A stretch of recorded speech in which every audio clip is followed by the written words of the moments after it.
Tamasoma Jyotirgamaya Mitroma Amritangamaya. Aum Shanti Shanti Shanti. Inhale deeply, suspend your breath. And exhale. So we open our eyes and we come into Pran Mudra. Pran is our life force, and we can enhance the life force by bringing the tip of our thumb to the tip of our ring and pinkies. Index and middle fingers are extended and they touch. So this is really a mudra, a finger position you can hold 24/7 if you wanted to. Yeah, it increases your eyesight.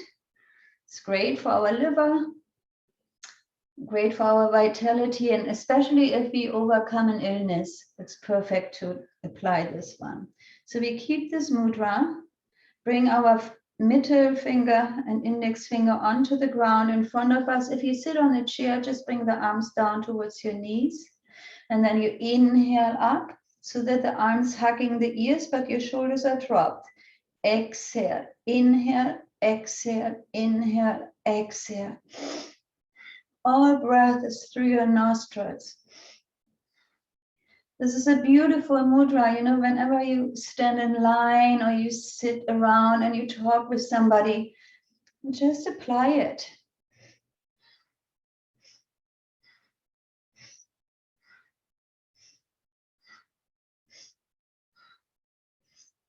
You're balancing the water and the earth and combine it with the fire. Yeah, and these are the elements that are within us, but they're also outside of us, and nothing grows without them.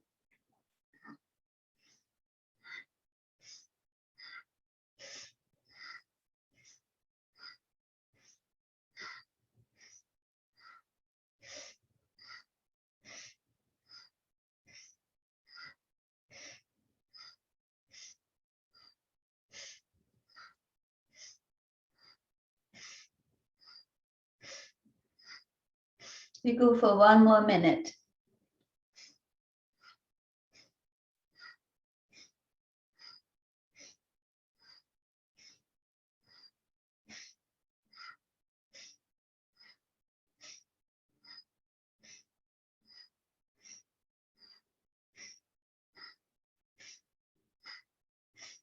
Our fingertips are actually, and our fingers in general, come truly handy in our self-healing approach.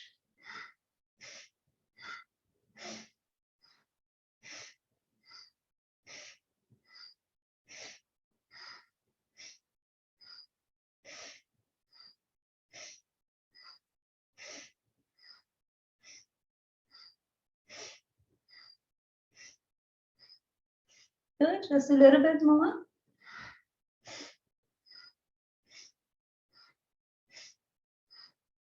Inhale up, exhale out to the side. Keep the mudra, move your arms backwards in a circular motion. Keep the mudra, the palms facing forward, so to speak. Now you're working for your heart. Have an emphasis on your exhalation, pushing out the stale air.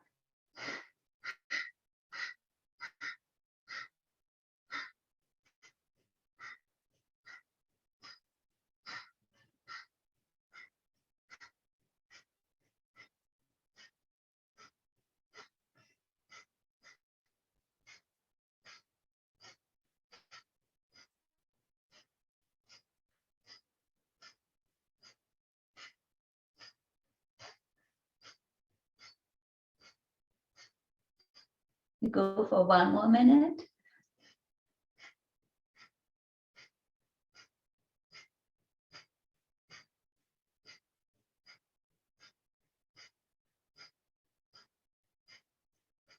So if it feels now for you that getting hard or challenging, then you know you need this, because then it tells us that there are some blockages Yeah, and you want to do this every day until this feels easy. And you can just do it.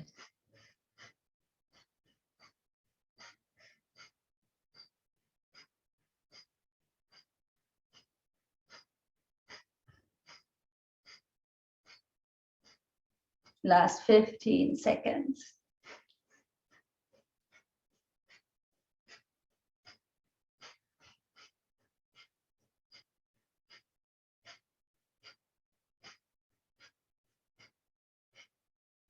Inhale, bring your arms back.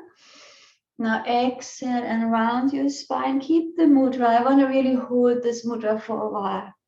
Inhale, expand, exhale, contract. Keep the arms nicely parallel.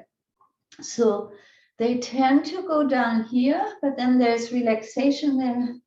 And that's what we unfortunately right now want to prevent. We want to activate. Everything we do right now is just for 2 minutes.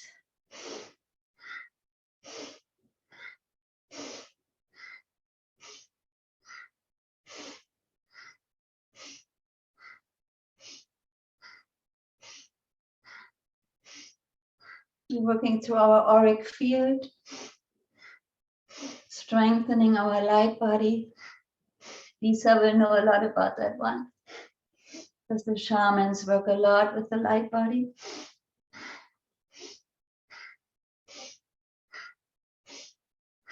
Last minute.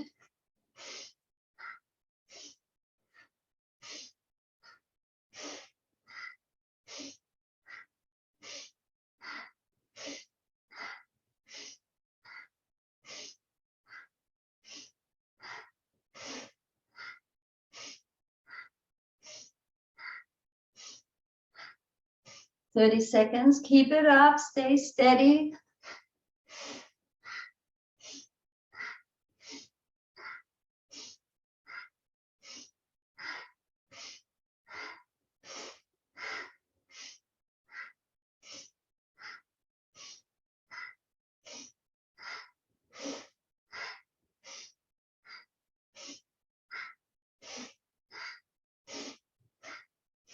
The last one. Now rotate the palms facing inward, so all the fingertips pointing towards your heart, and you just rotate as fast as you can outward. Just for 2 minutes, go as fast as you can. This again is for your heart center. It's for the lymph. Everything is celebrating right now inside of you. Your mind might be a little agitated, but that's it.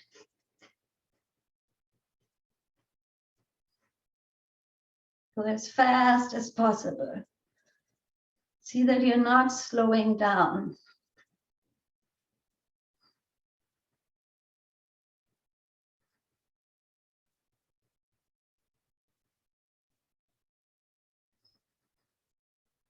So 1 more minute.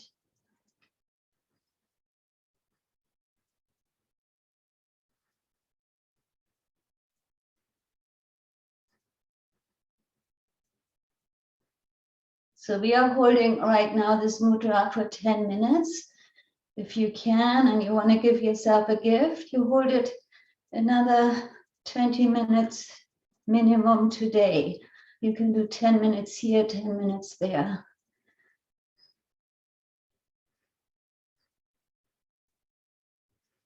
Our fingers actually can be seen as our health insurance.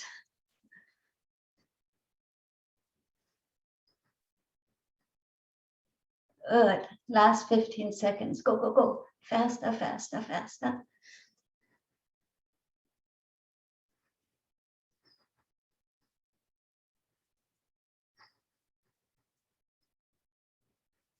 Wonderful. Last pause. So bring your arms up. Keep the mudra, palms facing, so to speak, forward. Close your eyes. Let the energy flow from the fingertips towards your heart center. Let the lymph move towards the heart from your hands through your forearms. Keep your arms as straight out to 60 degrees as you are capable.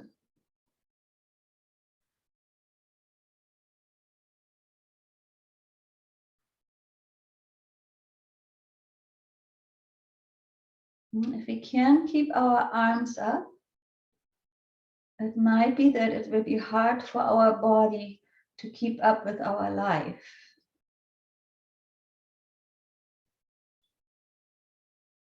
We go for one more minute.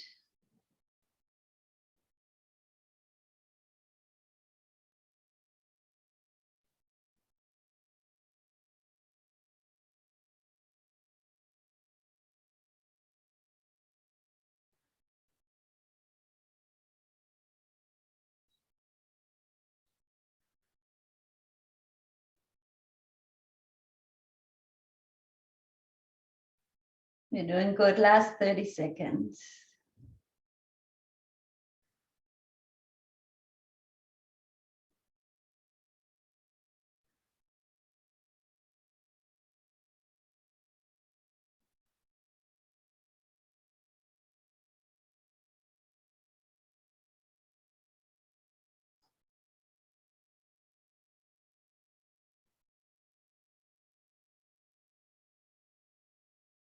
Good, now take a deep inhalation, release the mudra.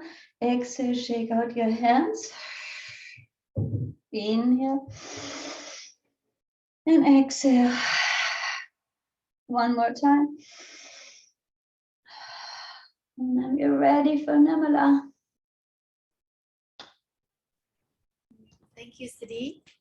Let me get a little closer. These lights keep going on and off, so I don't know what will happen. When the lights go off, my air conditioning goes off. It's been very hot here, so it gets very sticky, hot and humid. Good morning, ladies. Welcome. Lydia, dear, I think you said that you had someone who might be joining, and I don't see her.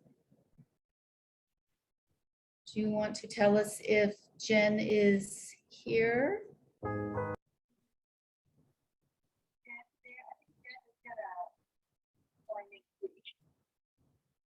I can't hear you. It's okay. I think if she was here, I would see her on the list. I just wanted to make sure if she was here to acknowledge her. Okay. Today, several things.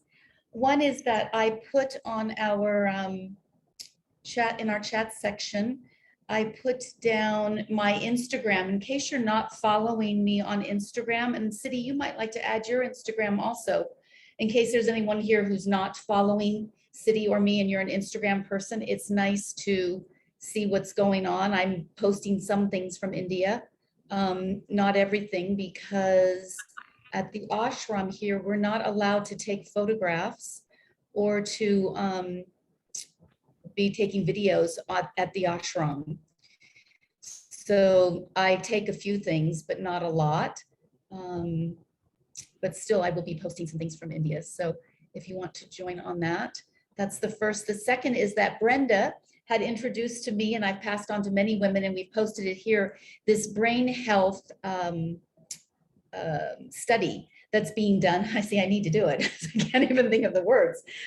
Study that's being done, a 10-year study on brain health. And I put the link, and I'll also put it in our weekly email, the link on in our chat section. They're taking 100,000 participants. It's a 10-year study on brain health. So if you have an interest in joining it, you can just go to this brainhealth.utdallas.edu, and they will take you through a series of questions, and then you can just join the study. It's very simple. So that's something that's kind of interesting. We were chatting during our check-in time about just general brain health and brain health specifically for women, which brought up the XX brain, which is, Anne had mentioned, and also Laura, had mentioned she actually had the book, a copy of the book. So I posted that as well for a reference for something you might like to look up in terms of a book to just start following our brain health. I mean, we're all at the age where it's time to start looking at that and making sure whatever adaptations and changes we can make in our lifestyle and even in daily activities that stimulate our brains in certain ways that keep our brain really vital and so it's firing on all cylinders. We want to do that. We want to have that that ability to be very flexible with our brain. So and there's another, the Dr. Mosconi, thank you, who wrote the XX Brain. So I think that a little bit of following the brain health will be really fun for us to do. So anyone wants to contribute on that they've read or studies that they're particularly keen on, let us know. Let's share with one another. We want to be vibrant and healthy in our brain for the total of our days, not just some of our days. So that's the next thing. And then I came across something. Well, first I want to say that I just donated the Go campaign, which we've spoken about before, who do things around the world, a very wonderful nonprofit that's headquartered in Los Angeles. We've done several different donations through Shared Wisdom to them, one for India and several other places. They just put a program together in Afghanistan for girls, educating girls in Afghanistan. And I just contributed on behalf of all of our women in the Shared Wisdom Circle and the Fragrance of Joy Circle as well. So it's a really Go campaign. If you're interested in finding ways to contribute, check them out. They're on my website under our Shared Wisdom. There's a link to them, but it's just Go Wisdom, gocampaign.org, I think. They are really, what I like most about them is that they're extremely capable and diligent about researching who it is that they're going to give money to. And they do a very regular check-in and accountability with the small groups, because they do a lot of grassroots, and grassroots can get a little bit loosey-goosey, but they're really good in how they identify them and how they follow up with them on like a quarterly basis. And then they have the projections and the results of how these different programs have done around the world. They're in countries all over the world, but they're just still a small NGO. But I'm really impressed with the types of programs that they're supporting. And I was really happy to be able to support Afghanistan right now when I just saw one of the tweet or an Instagram post from someone about the schools that are opening up now there that are only allowing boys. So even though they said, oh no, all these things will stay the same, some things just aren't staying the same. And so however we can support girls to stay in school and educated in Afghanistan is really important. So I thank you for all of your donations, because we are collectively supporting that. The next thing is I just ran across this really fabulous thing that I am loving and I want to introduce to you, and I will put a link to it in our weekly email and on our toolbox. It's called, the woman who is doing it has named it the Song Divine. And it's actually a song that she's created that is a story that is the Bhagavad-Gita. So the Bhagavad-Gita in the Indian vernacular is one of the main pieces to the Mahabharata. So there are two main teachings in India that are called the epics, and that's the Ramayana and the Mahabharata. And the Bhagavad-Gita is part of the Mahabharata, and it's the story of Arjuna and Krishna and this battle that takes place. But the real story is what is taught during this battle are these life stories and life issues and ways to look at life. And so it's a really one of the most valuable writings that you would spend time with. And this woman, Lisa Coffey, she has written music. She has translated the Bhagavad Gita, and then she's written music and is working with these different artists, and they're chanting the different stanzas and parts of the Bhagavad Gita. And in addition to this, she has created a year-long working your way through the Bhagavad Gita on Facebook with a 2.5 minute a day snippet. That's it. So you can go on, and she started in January, but I just started 2 days ago. And so in 2 minutes, I can hear like part of a synopsis of chapter 1 for the Bhagavad Gita, which is just the teachings in it are so profound and so exquisite and beautiful, but it's really a deep dive if you want to get into it and really work with it. But she's just giving us a surface, but it's a whole year long. And right now I've done 3 days and I'm just really loving it. So I recommend that you take it on, and for 2.5 minutes a day, it's a really easy thing to add into your day. And she's quite delightful to listen to, and has a big following of people who appreciate her translation and her interpretation of the Bhagavad-Gita. So I just wanted to mention that, but I will also post it for you. One more thing before we start on our micro practices. I don't think she's with us today. Sheila, who was going to start our circles. Oh no, she's doing a project with Brenda today. Sheila, who was going to start our circle, our deep listening circle, is transitioning in her own life right now in many personal ways. And she said, I have some work I need to do on myself before I can hold this circle. And I really appreciated her honesty and her diligence to her own process, how in her personality type, which is one to do for others and to create new and beautiful opportunities, stood back and took a look at what was going on in her own life and said, let me just take a breather here. So she's going to start that, but we're going to have there'll be a gap. So I know several of you had already asked to be a part of the deep listening circle. They'll start, but they won't be starting for a little while. So just so you aren't wondering if you've been left out, that won't be happening for at least probably not until the beginning of next year, I'm guessing. So that's the circle. So now micro practices. So we have been the last several weeks going through the Yoga Sutras, the 8 limbs of the Yoga Sutras, and looking at micro practices that could apply to each of these 8 limbs, how we might bring this very ancient teaching, Patanjali's teaching of the 8 limbs that are intertwined in how we experience life, and look at yoga as a whole, not looking at yoga as just simply an asana or a meditation, but the fullness of what it means to be in yoga in your life.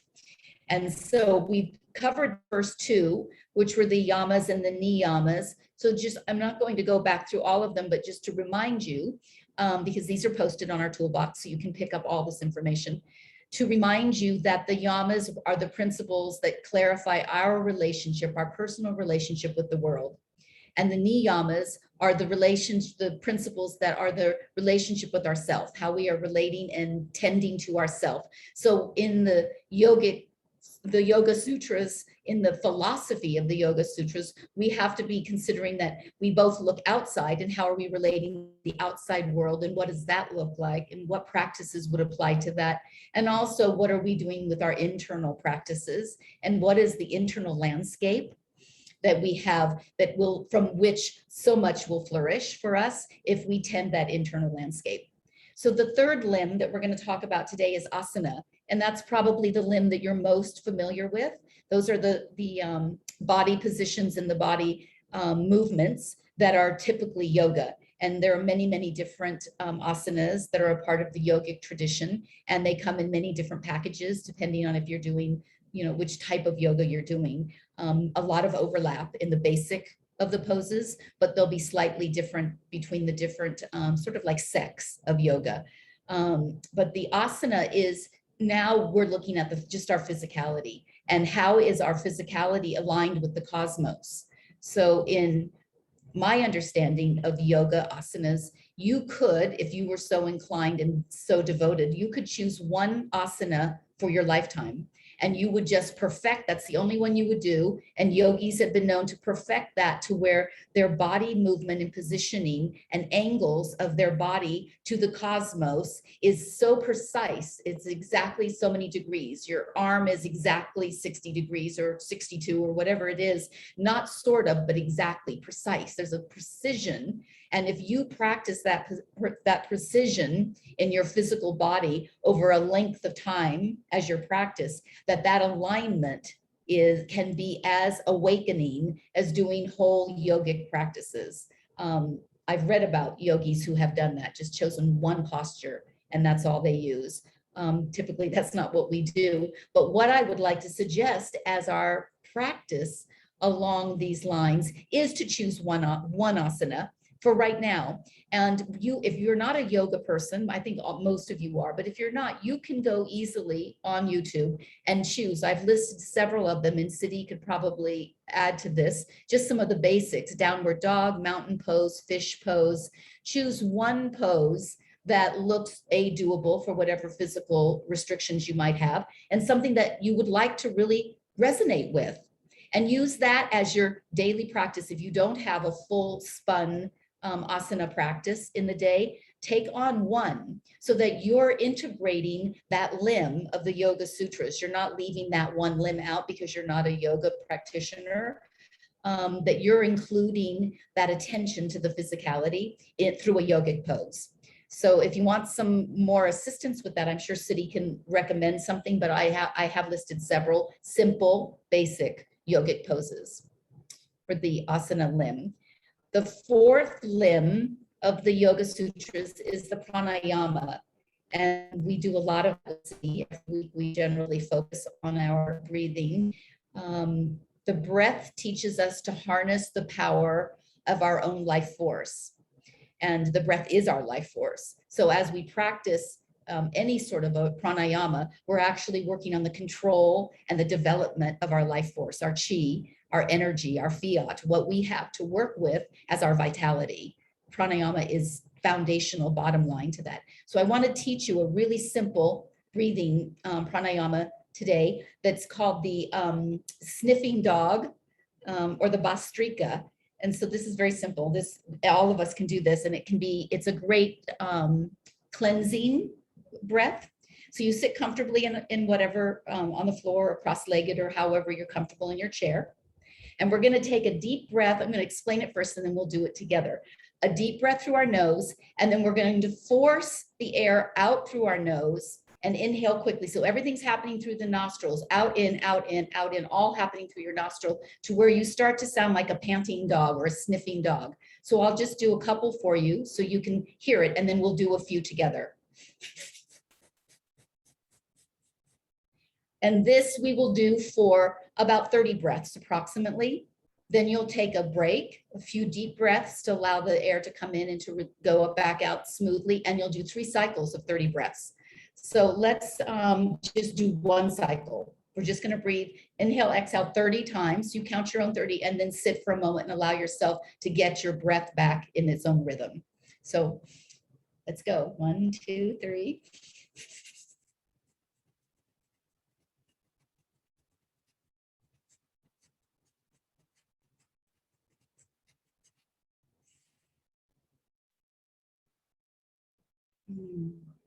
Can really feel how that brings up your whole respiratory system, increases in the whole energy flow through your body. Great way if you're feeling sluggish and you just want to awaken yourself. I don't know if Siddhi wants to add anything to this because she works so much more with pranayama than I do, but this is a really nice, easy, awakening, vitality-oriented breath to use. And you can do it in your car before you get out to go somewhere. You can do it when you're waking up in the morning. Siddhi, do you want to add to that? Yeah, I just want to make sure that people breathe from the navel and not from up here. Okay. Yeah, so it doesn't become a shallow breath, that despite that it's fast and sniffly, that you make sure it comes from here.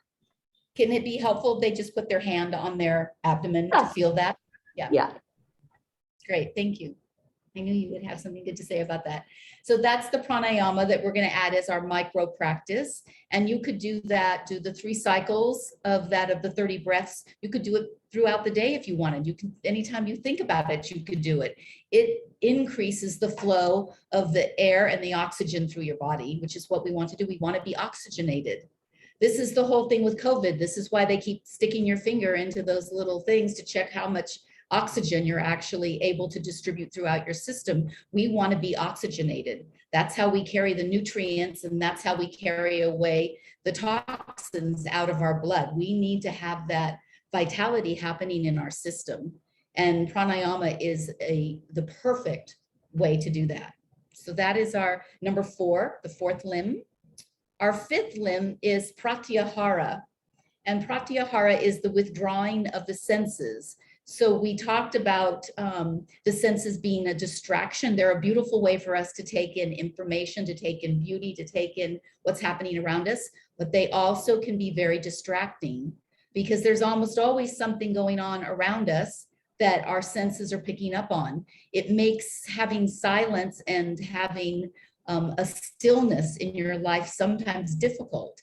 And particularly now, as we have been more and more online and more motivated through social media and through the internet, there's a lot of noise. So there's a lot of visual and audible distraction that's happening to us. And in order for us to get into a place that has a sense of quietude, which is what Pratyahara takes away those external disturbances. So all you're left with is to settle your mind. And I don't mean all, because that's a major piece, but it is the one thing we're left with. If we still everything else around us, then we just have to still our mind. And then we have that, we can sink into that quietude. And so I want to say that we live in this sensory overload state. And that for us to feel this balance, we have to find a way to turn some things off. So I'm going to suggest for the Pratyahara practice and that limb, if you were an ascetic or if you were in, even here at the ashram, people will go into silence and we won't have anything that's disturbing us. You won't come out of your space. You won't have any internet. You won't have anything that comes in that is an outside external stimulus, that they'll physically take those away from you. So you have an opportunity to be in that stillness. So I'm going to suggest that you probably, we all have many distractions that have become so a part of the fiber of our movement that we don't even notice it. Until you take it away, you don't notice how much it's actually impacting you. So I'd like to see for us this week to reduce our time on any sort of, whether it's internet or social media or phone or any of those kinds of communication things that we are using to connect with people right now, to reduce those to only pick an amount that you pick a part of the day and an amount of time you're willing to put into that, so that it doesn't seep into all parts of your day. Make your morning check-in. If you want to have an hour or two in the morning where you connect with the people you need to connect with, you finish your online work, and then take a period. So we're not constantly soaking ourselves back in. We remove ourselves, sink back in, remove, sink. You don't get enough continuity for you to have the experience of really feeling stillness unless we stay out of having that stimulus.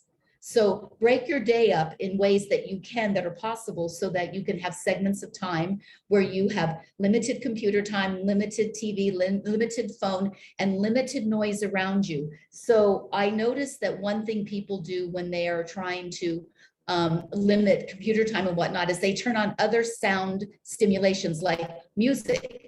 Well, it's chanting, so that's nice. That's still a distraction. So don't turn on the music, don't turn on something else in order to be filling up the quiet space because you want sound around you, because many people are most comfortable when they have sound.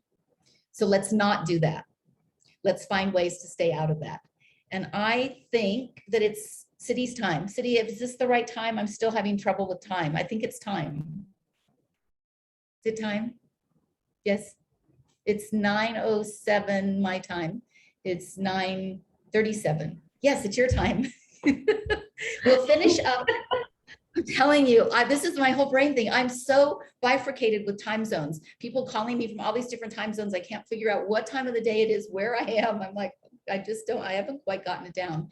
But I will post these several micro practices on the toolbox, and then we'll finish up with the last 3 next week. And then we will have covered all 8 of them with micro practices. Enjoy Wonderful. the silence and the quietude. Please. Okay. It's, I do this every morning. I start with my pranayama and then I go into silence, and there's really something to it. Just not having anything around and just sitting. Just being. So I really appreciated what you shared, Nirmala. So before we started this morning in our check-in, I spoke about the Kirtan Kriya and I put it up on our chat, and Nirmala will be so kind and added to the list today in our writing. So the Kirtan Kriya is really for the brain. And you can go to Alzheimer's Association, you will find all the information on it. And I think we did it once before, where we bring the tip of our thumb to the tip of our index finger, then middle finger, ring finger, pinky. We start again at the index finger, middle finger, ring finger, pinky. And we just go like this. But your hands are resting on your knees, everything is comfortable, palms are facing up. So this is for me, one of the easiest way to keep your mind intact. Yeah, so your brain. Because what the Kirtan Kriya does is it creates a connection. So if we are forgetting something, we are disconnected in that moment. So we are not in the flow of our brain. So what we observed in the studies that we did at UCSB was everybody had to do this Kirtan Kriya for 6 weeks every single day. And then they got an MRI before and MRI afterwards. And what really happened was the connections were built again. So and people would also share that. They would say, oh, I don't forget anything anymore. So it's really a wonderful thing. We will do it with music. This morning we just do 5 minutes. It's highly recommended as a minimum of 11 minutes. I will also share the music so you can do it at home. Again, it's sa, ta, na, ma. Important is that you use your tongue to the upper palate. Sa, ta, na, ma.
Just stay in silence for a minute,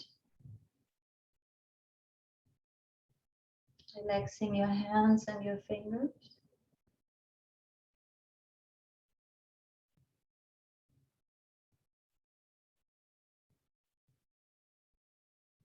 The practice of 11 minutes for 40 days is highly recommended without missing a day, so that you're not breaking the circuit. There's also a version for 31 minutes. It's a little different.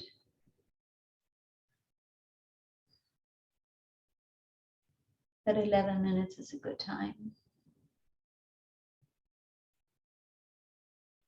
So you can share this with everyone.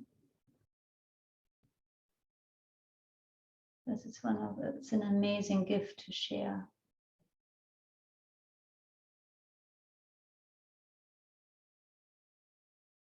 Good, and we bring our hands into prayer pose.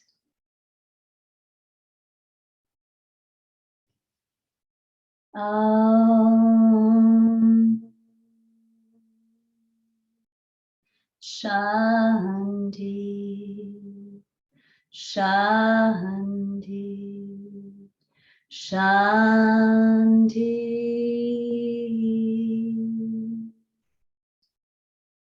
We wish you a great weekend. Namaste.